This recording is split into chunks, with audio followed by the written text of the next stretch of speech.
She's a lawyer and you're worthless, Mike. Dad told me at dinner, then go ask your star daughter for help, I replied, right? Before Amanda lost everything and they came begging me for money, everything. Kicked off 5 years earlier the day Amanda officially became a lawyer. She strolled into our parents' place holding her diploma in one hand and an offer letter in the other. From that minute, she was treated like royalty and I was treated like I didn't matter. My parents never bothered to act fair, but after that day, they didn't just favor her, they made fun of me. She's a lawyer and you're worthless, my dad said during one family dinner. My mom burst out, laughing so hard she wiped her eyes. Amanda didn't even pretend to care. She just grinned and sipped her wine, acting like she was too good for us. After that, it became their favorite routine every holiday, birthday, and boring Sunday dinner. They made sure I got humiliated. Whenever I talked about my work, my parents rolled their eyes. If I mentioned anything I was trying to do, my mom would say, maybe one day you'll figure something out. My dad would sigh and shake his head. Amanda got crueler with time. William the nobody she once called me in front of tons of relatives. Put that on your business card, and it didn't stop when she bought a new car. My parents brought it up, constantly asking when I ditched my cheap little wreck. When she got a condo, they asked when I'd stop living like a college student. When she traveled, they reminded me that maybe if I had worked harder, I could take a trip too. I fought back. I stayed quiet. I skipped visits. None of it changed. Anything the second I walked through their door, I was back to being their joke. The only people who stood up for me were my grandparents. My grandpa once told my dad to stop, but he just chuckled and said, we're only messing around. Grandma said she was proud of me no matter what, but it didn't fix anything. Amanda stayed the favorite, and I was the one they wished didn't exist then. Yesterday came, it was late, almost midnight when my phone rang. It was Amanda. I almost ignored it, but something told me to pick up. She was sobbing drunk, scared she needed help.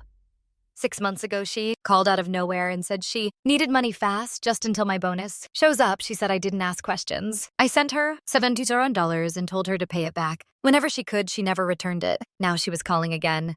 But this time, it wasn't only about money. I've got nowhere to go. She cried, please, William. I should have refused. I should have told her to deal with it, but instead I asked her what happened. That's when she finally opened up. Through crying and hiccups, she admitted the first thing. She'd been fired months ago, the big job. Our parents wouldn't stop bragging about. Gone. She wouldn't tell me why I asked. She just kept saying it doesn't matter. It wasn't fair. They wanted me out. Sat there too shocked to respond. My sibling, the one, always praised the one who spent years acting superior. The one our folks constantly showed off like she was their biggest success, was now without work. I couldn't understand it. What have you been living on? Finally asked. She didn't say anything right away. Then she revealed the next shock. She had spent all her savings, maxed out every credit card, and taken multiple loans. When that wasn't enough, she turned to mom and dad for help. That part stunned me the most. I sat frozen, phone tight in my hand, trying to absorb what she just admitted. You asked them? Yeah, she whispered. She had gone to our parents, told them she was in trouble, not just once, but for months, and their response, they helped her. They paid her rent, covered her bills, made sure she didn't struggle. These were the same people who mocked me when I needed help. The ones who called me worthless, laughed at my job, and rolled their eyes at anything I did. They told me to stop complaining when I asked for support, but for Amanda, they secretly gave everything, like she was too delicate to fail. And still, that wasn't the worst. After a pause, she admitted even more. They didn't only support her. They needed her. Amanda had been keeping them afloat for years. The house they live in, the trips they took, the new couch, the fancy dinners. They weren't paying for any of it. It was Amanda. They acted like hardworking, average folks, but their comfortable lifestyle, it came from her, and now she had nothing left. I had to leave my apartment, she murmured. Couldn't afford it anymore. Sold my car. I'm completely broke. I sat in shock. The same people who told me to be a man and handle life had secretly depended on my sister. The same ones who made fun of me for not making 6 figures had been living off her money the entire time. I wanted to yell, wanted to smash my phone, but I just said, what do you want from me? She was quiet. Then came the answer, soft and low. I need help. I let those words sit in silence. It felt like the world had flipped upside down. The sister who always acted like I was beneath her now, begging me, the one who never needed anyone, was now broke, scared, and alone. I could have felt bad. Maybe the old me would have, but instead I laughed. Hey? Laughed until my eyes teared up, because for once I wasn't the one at the bottom, and I knew exactly what I'd do next. Paused before letting Amanda move in. A big part of me wanted to say no, wanted to tell her to figure things out the way I had to, but something else, maybe curiosity, maybe something darker, wanted to see what happened when she had no option. But me. She showed up early the next day, 2 big suitcases and a duffel bag in hand for someone usually polished. She looked rough, messy, hair wrinkled, clothes, tired eyes, like she hadn't slept in ages. My friend Deborah wasn't Thrilled, she remembered every time. Amanda made fun of me every cruel joke, especially the ones that involved her. They never got along, and now they were sharing a house. At first, Amanda barely left the guest room. She said little, avoided looking at us, acted like the tension wasn't there. It was obvious she felt humiliated, but even more obvious, she had nowhere else my parents found out quickly. Mom called first. Her voice, sugary sweet, pretending it was just a random check-in. She didn't thank me, didn't apologize, just a fake compliment about me being generous. Dad rang later. He didn't bother pretending he tried, talking me into sending Amanda to live with them, and that's when I realized what all this really meant for a long stretch. Amanda had been their pride, their example of achievement, their way of proving they raised someone. Successful now, she was crashing at my place, relying on me entirely, needing my support. The shift in control was something they couldn't handle. They had spent so many years calling me a letdown, and now their favorite daughter was failing while I had built a steady life. They weren't just uncomfortable anymore. They were panicked. The real shocker came a few days after Amanda was in the kitchen chatting quietly on the phone with my mom. Her voice was soft, but not low enough to miss. I wasn't trying to listen, but my mother's voice echoed clearly through the speaker. She was telling Amanda to request money from me. At first, I thought I misunderstood, but then my mom kept going, instructing Amanda to find out how much I had, whether I could give them some cash too. It hit me hard, like getting smacked with a shovel. They used to laugh at me when I was broke, made fun of me for not being as accomplished as Amanda. Now that Amanda had nothing left, they weren't just hurt over her downfall. They were searching for a new bank, and somehow the one they always dismissed had now become their best chance. I didn't know what. Amanda would say she looked trapped, stuck between helping them and hanging on to what little pride she still had. But at that moment, I realized something. With full certainty, I'd spent most of my life being the joke. Now I was the one they needed, and I wasn't about to let them treat me like they treated her. I didn't explode. I didn't yell. I simply turned around and left the kitchen, leaving Amanda behind, still holding the phone with my mom's voice clearly playing. She must have known I heard every word, because not long after she walked into the living room, she looked uneasy, like she thought I was going to scream, but I didn't. I looked her in the eye and said, "If you ever try to get money from me for them, pack up and get out." She didn't argue. She gave a small nod and turned away. But after that moment, everything shifted. The vibe inside the apartment changed completely. Amanda, who once acted like I was beneath her, now seemed unsure of herself. She wasn't bold anymore.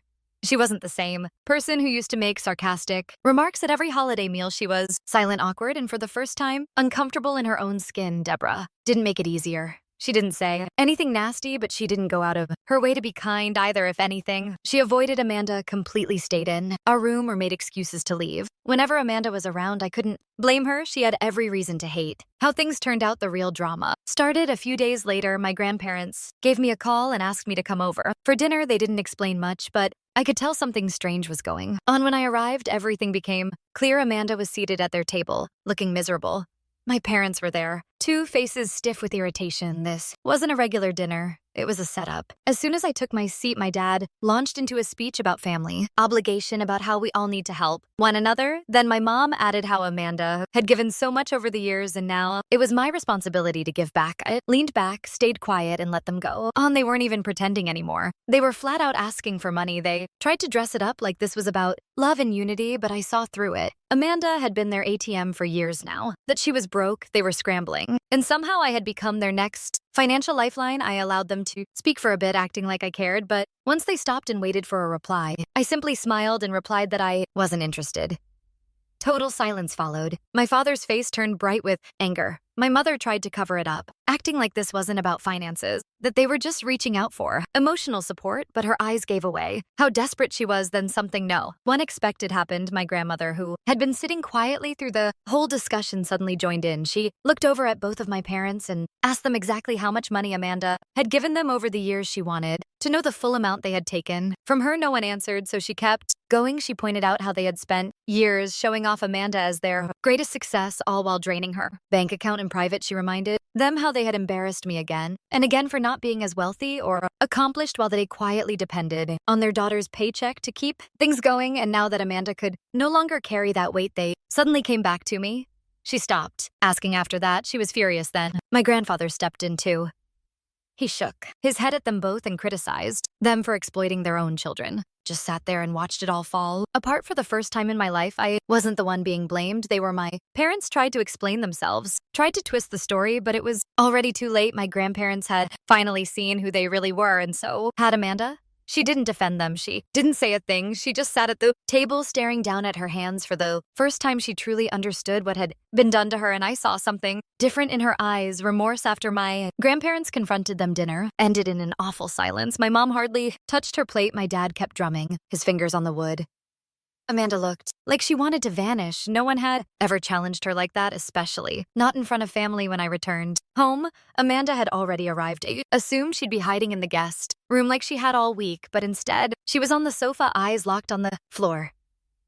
I said nothing and walked straight past her into the kitchen. Then she spoke. "You were right," she said quietly. Paused. She didn't lift her head, but continued speaking. She said she finally understood what had been happening all along. She admitted they had used her, drained everything she had, and once she was empty, they dropped her like trash. She confessed that all this time she had been looking down on me. She was just as blind as they were. I didn't know what to say. For years, I had waited for her to wake up and see it all. But now that she had, I didn't know how to feel. Then she said something I didn't expect. "They still believe you're going to give them money." My stomach turned after I had left the dinner. My parents had pulled Amanda aside and told her to keep pressuring me. They thought I was just being difficult, that I'd eventually give in. They told her to convince me that it was my duty to help the family, and that's when I realized this wasn't finished. I wouldn't just refuse them. I was going to put an end to it. The next morning, I drove to their house without warning. My grandparents still lived there, and when my grandmother opened the door and saw me standing outside, she gave me a sad look like she already knew what I came to do. I walked right inside toward the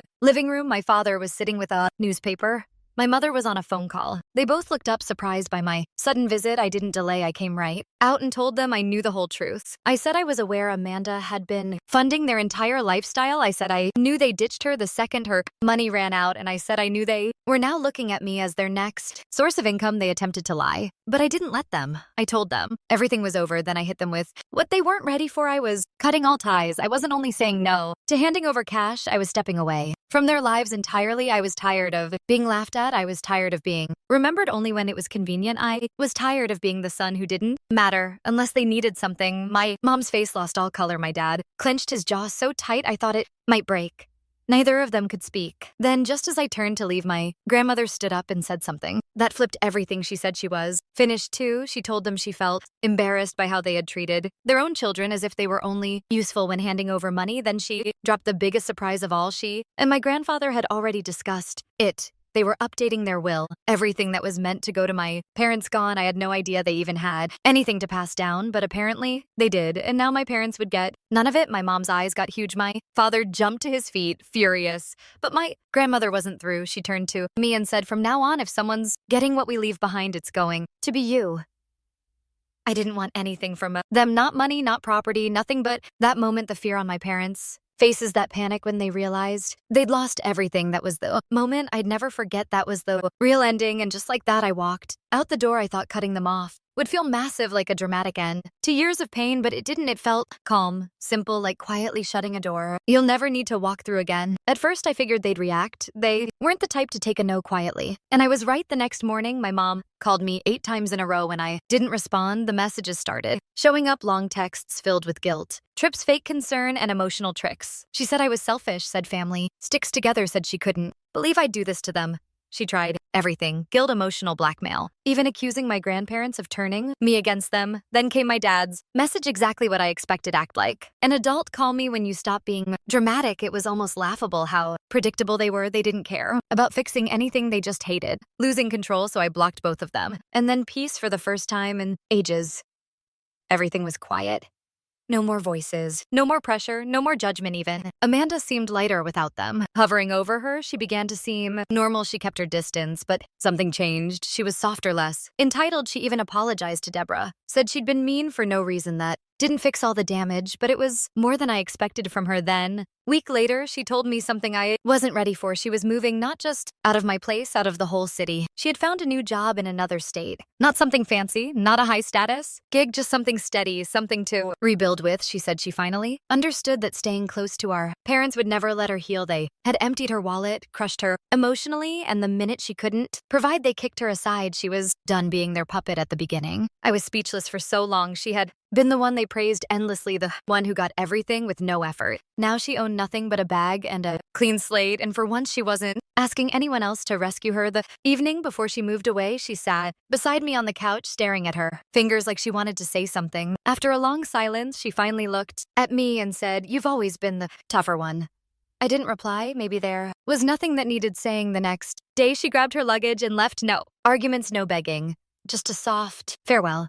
A couple of weeks passed and my grandparents gave me a ring. Turns out my parents had gone back to them desperate. For sympathy, my mother had suddenly started calling often, pretending she cared. My father was acting like he was trying to be the perfect child again. They were panicking, but my grandparents weren't falling for it. My grandfather said that when my mom dropped hints about fixing things, which clearly meant getting back into the will, he shut her down instantly. They're just getting what they gave, and he told me. And that was the last word I got about them. I didn't speak to my parents again. I thought it might hurt. I figured maybe I'd miss them or wonder if I made the wrong decision. But honestly, I felt lighter than I had. In ages, they had made me feel worthless my whole life, and for the first time ever, I knew I was more than enough. They wanted their star child. Funny enough, they chose wrong.